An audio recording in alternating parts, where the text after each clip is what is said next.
You know that little moment of worry when you're watching your child play and you just wonder, is their speech on track? It's a feeling so many of us parents have. Well, today we're going to cut through all that confusion. This is your clear, step-by-step guide, all based on expert advice. We're going to look at the real signs of a speech delay, and more importantly, what to do and when to do it. So let's dive in. And acting early, it is just so crucial. I want you to look at this number for a second. 50%. Half, literally half, of all children with a persistent speech delay will later face challenges with things like reading and writing. And that one statistic right there, that's why we're talking about this. This isn't about creating panic, it's about being proactive. So this is the million-dollar question, isn't it? Is my child just a late talker, or is this something more? And, the truth is, sometimes they really do just catch up all on their own.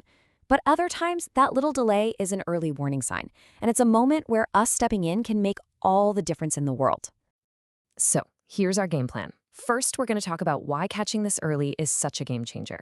Then, we'll walk through the key stages, right from that first year into the toddler phase and beyond, and we'll pinpoint exactly what you should be looking for. And we'll wrap it all up with a super clear list of urgent red flags that you should never, ever ignore. Okay, first up, why do we care so much about detecting this early? It's actually pretty simple. Knowing these signs isn't meant to make you anxious. It's about putting the power back in your hands as the parent. It's the key to getting ahead of any potential issues and giving your child the absolute best start. And really, that's the bottom line for this whole section.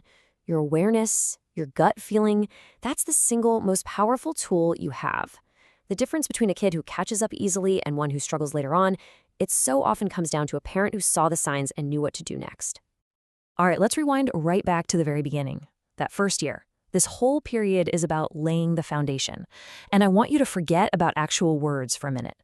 What we're looking for are the building blocks of communication, things like interaction, connection, and just responding to the world around them. Just look at how simple these early signs are. In those first 6 months, it really is all about connection. So a worrying sign, not seeing those little smiles when you're playing with them, or maybe not making eye contact when you're feeding them. On the other hand, what we want to see are those sweet little babbles and coos.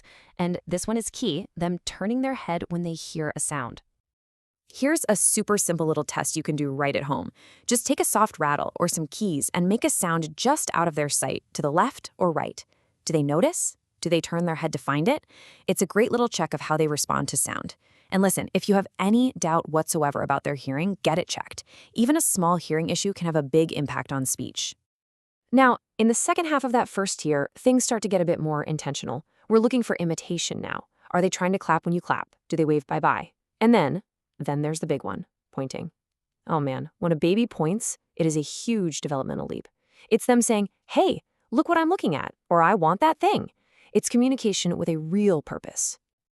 So here's a really simple rule of thumb for this first year. If you've looked at these signs and you've noticed 2 or more of the worrying ones we've talked about, please don't wait. The advice from experts is crystal clear. Go see a pediatrician. It is always better to get it checked out than to wait and wonder. Okay, we're officially in the toddler years now, and this is where our focus totally shifts. The most important question is no longer when are they going to talk, it's do they understand? Because comprehension always comes before spoken words, so that's what we need to look for first. So what does that look like? Well, a red flag would be a child who isn't even trying to communicate what they want, even with gestures. Same thing if they don't seem to understand a simple direction like come here or give me the ball. And here's a perfect example of sound versus meaning. A baby saying mama while staring at the wall. That's just a sound. A baby saying mama while looking right into your eyes. Now that's a word. See the difference? Here is another fantastic little game for this age. It's called The Choice. Just hold up 2 toys they really love, like a car and a ball. Then you wait for them to show you which one they want, either by looking for a long time or even better, by pointing. The second they do, you smile big, you say the name of the toy, car, and you give it to them. It's so simple, but it teaches them the power of communication. We are now at what experts consider to be one of the most critical windows. Sometime between 18 months and 2 years old, our focus has to shift again. It stops being just about what skills a child is gaining, and it becomes about making absolutely certain they aren't losing skills they already had. And the keyword here is regression. Let's be super clear about what this means. This is not a child who is just a little slow to learn something new. No, this is a child who had a skill. They were saying words, they were pointing, they were interacting, and now it's gone. And this is considered far, far more serious than a simple delay. This slide shows you exactly what that looks like. Before, there was progress. There was babbling, maybe a few words, they were waving bye-bye, and now there's just silence. It almost feels like they've gone backwards, right? They're interacting less, the words they used to have are just gone. This is a major, major red flag. Let me be as direct as I can be here. If you see any loss of skills, whether it's speech, gestures, social interaction, anything at all, this is the single most urgent call to action in this entire guide. Do not wait. Do not come up with theories. The guidance here is absolute. Contact a pediatrician immediately. Okay, let's move forward now past the 2-year mark. Now, assuming a child is talking, our focus starts to shift to things like clarity and quality. How well can other people actually understand what they're saying? And how are they starting to string those words together? So between 2 and 3 years old, we really want to see that their speech is getting clearer and clearer. If people outside of the immediate family, like grandparents or friends, can't understand most of what they're saying, that's a warning sign. We also want to see their understanding grow. Can they follow a 2-step command, like go get your shoes and bring them to mommy? And socially, are they starting to play alongside other kids? And as we get into the preschool years, you can see how these red flags start to connect back to that very first statistic we talked about, the one about being ready for school.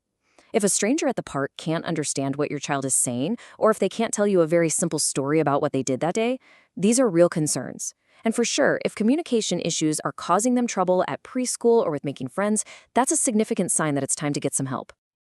Okay, time for our final section. We have walked through the whole timeline, but now let's pull everything together into one final definitive checklist. Think of these as the universal red flags that demand your immediate attention, no matter how old your child is. So let's run through these non-negotiables one last time. Number 1, regression.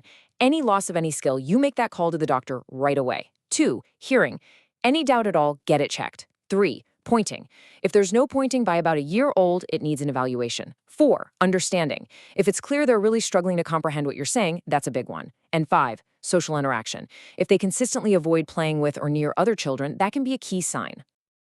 And that brings us to the end. The goal here was never to cause worry. It was to give you clarity and confidence. So the final question is really for you. Now that you have these signposts, how do you feel about your child's track? If you still have some doubts, the good news is you now know exactly what to look for, and you are totally empowered to take that next step.